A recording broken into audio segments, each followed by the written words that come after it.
ഈ മുസ്ലിം സമുദായത്തിന്റെ ഒരു സാമുദായിക പത്രത്തിന്റെ ഫ്രണ്ട് പേജിൽ മെനഞ്ഞാന്ന് CPM ഒരു പരസ്യം കൊടുത്തു. എന്താ പരസ്യം എന്നറിയാം ഞങ്ങള്? ഈ സമുദായത്തിന്റെ നെറ്റിയിൽ ഒട്ടിക്കണ പോലെയാണത്. ആ പരസ്യത്തിനകത്ത് CPM പറയണത് ന്യൂനപക്ഷങ്ങൾ രണ്ടാം തരം പൗരന്മാരാകും. ആരാടോ CPM എന്നോട് പറഞ്ഞത്?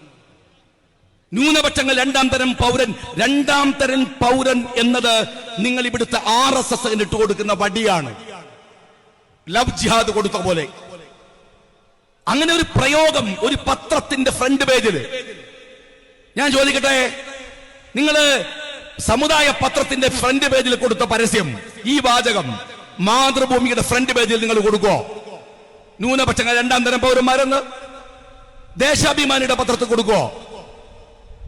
എങ്ങനെയാണ് ഒരു സമുദായത്തെ, ഇവിടുത്തെ ന്യൂനപക്ഷങ്ങളെയും ഭൂരിപക്ഷത്തെയും തമ്മിൽ തെറ്റിക്കാനുള്ള ആസൂത്രിതമായ ശ്രമം? ഇവിടുത്തെ സംഘികൾക്കുള്ള ടേമുകൾ ഉണ്ടാക്കി കൊടുക്കുക. രാജ്യത്ത് ഒരുപാട് പ്രശ്നങ്ങളുണ്ട്. CPM ഞങ്ങൾ NRC-ക്കെതിരായി സമരം ചെയ്തിട്ടുണ്ട്. നിങ്ങൾ ഞങ്ങൾക്കെതിരെ കേസെടുത്തിട്ടുണ്ട്. ഞങ്ങൾ CA-ക്കെതിരെ സമരം ചെയ്യുന്നുണ്ട്. ഞങ്ങൾ ഏക സിവിൽ കോഡിനെതിരെ സമരം ചെയ്യുന്നുണ്ട്. അതെന്തുകൊണ്ട്? അത് ഈ രാജ്യത്തിന്റെ താല്പര്യം എന്ന നിലക്കാണ്.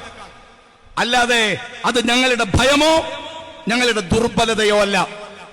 ഞങ്ങൾ ഈ രാജ്യത്തിലെ രണ്ടാം തരം പൗരന്മാർ ആകുന്ന പ്രശ്നമില്ല. പിണറായി വിജയൻ ആഗ്രഹിച്ചാൽ അതിനിട്ട് നിന്നു തരാൻ ഈ രാജ്യത്തിലെ ന്യൂനപക്ഷങ്ങളെ കിട്ടുകയുമില്ല. മനസ്സിൽ വെച്ചാൽ മതി. മനസ്സിലായോ നിങ്ങൾക്ക്? ഒറ്റ കാര്യമേ CPM-നോട് ഞാൻ പറയുള്ളൂ. ഈ ചുളുവില് ന്യൂനപക്ഷ സമുദായങ്ങളുടെ തന്ത ചമയാൻ വരരുത് എന്ന് മാത്രമാണ് നിങ്ങളോട് പറയുന്നത്.